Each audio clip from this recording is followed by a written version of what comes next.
नमस्कार मित्रांनो, पुन्हा एकदा स्वागत आहे तुमचं आपल्या मराठी यूट्यूब चॅनलवर, ज्याचं नाव आहे क्लिक मराठी.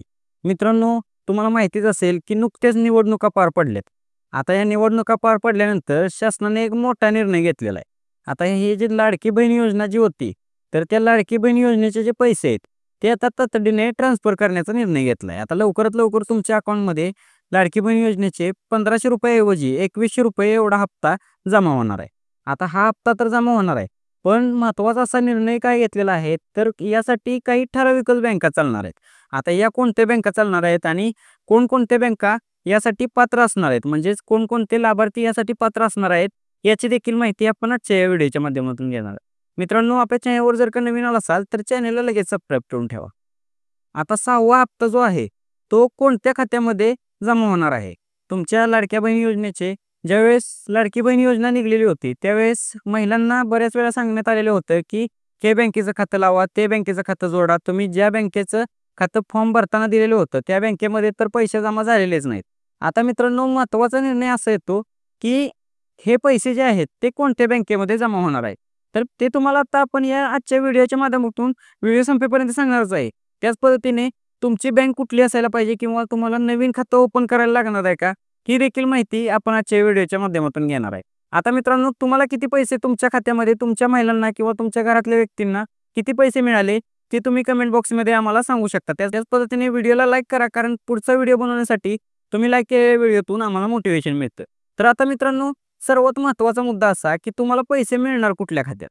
आता पहिले जे खातं होतं, पहिले जे लाडकी बहीण योजनेचे पैसे मिळालेले होते, तर त्या खात्यात मिळणार का नवीन खातं जोडावं लागणार का किंवा कोणकोणते बँका दिलेल्या आहेत. तर मित्रांनो, यामध्ये नॅशनलाइज बँका ज्या आहेत, तर त्याच बँकांमध्ये पैसे जमा होणार असं शासनाने सांगितलेलं आहे.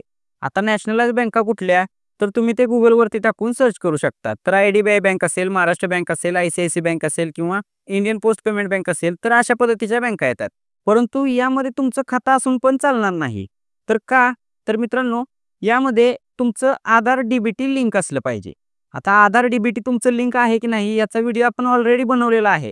तर तुम्ही डिस्क्रिप्शनमध्ये लिंक दिलेली आहे, तर त्या लिंकवरून तुम्ही तो व्हिडिओ बघू शकता.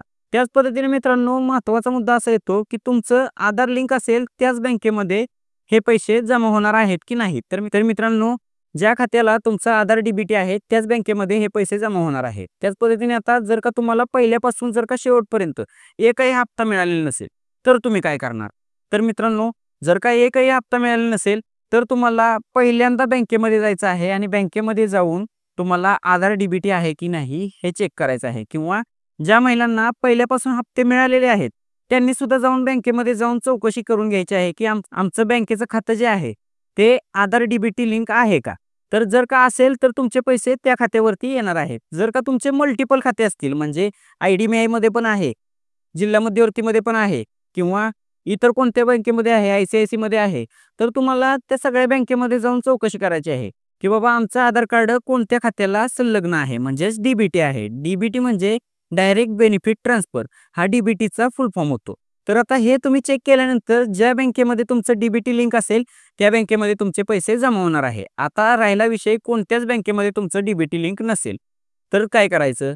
आता DBT लिंक म्हणजे काय ते अगोदर सांगतो. DBT लिंक म्हणजे डायरेक्ट बेनिफिट ट्रान्सफर, म्हणजे तुमच्या आधार कार्डशी तुमचं बँक अकाउंट जे आहे ते लिंक लागतं. त्याला DBT लिंक असं म्हणतात. आता तुमचं जर का लिंक अकाउंट नसेल, तर काय करायचं? तर मित्रांनो, तुम्हाला इंडियन पोस्ट पेमेंट बँकेचं जे ऑनलाईन खातं निघतं, तर ते खातं लगेच काढून घ्यायचं आहे. म्हणजेच तुमच्या जवळच्या पोस्ट ऑफिसमध्ये जायचं आहे. जवळच्या पोस्ट ऑफिसमध्ये गेल्यानंतर तुम्हाला लगेच बँकेचं खातं काढून देतात. तर बँकेचं खातं केल्यानंतर तिथे सांगायचं, की आम्हाला IPPBचं बँक अकाउंट काढायचं आहे. IPPBचं बँक अकाउंट काढल्यानंतर तुमचं DBT ट्रान्सफर तिथं डायरेक्टली होऊन जातं. तुमचं IPPBच्या खात्यावरती पैसे जमा होऊन जातात. तर अशा पद्धतीची महत्त्वाची एक प्रोसेस जी आहे, ती लवकरात लवकर तुम्हाला करून घ्यायची आहे. हप्ता लवकरात लवकर पडणार आहे, तर त्या हप्ता पडण्याच्या अगोदर तुम्हाला ही पहिली प्रोसेस करून घ्यायची आहे. मित्रांनो, जर का या अगोदर तुम्हाला पैसे मिळालेले असतील किंवा मिळालेले नसतील किंवा किती मिळालेले आहेत ते तुम्ही आम्हाला कमेंट बॉक्समध्ये सांगू शकता. तर कमेंट बॉक्समध्ये लगेच टाका, की तुम्हाला किती पैसे मिळाले आहेत. त्याच पद्धतीने व्हिडिओला लाईक करा. आपल्या चॅनलवर जर का नवीन आला असाल, तर चॅनलला लगेच सबस्क्राईब करून ठेवा. कारण अशाच पद्धतीचे नवनवीन व्हिडिओज आम्ही आपणापर्यंत सर्वात अगोदर पोहोचवत राहतो. चला मित्रांनो, भेटूया अशाच एका नवीन व्हिडिओमध्ये. तोपर्यंत जय हिंद, जय महाराष्ट्र.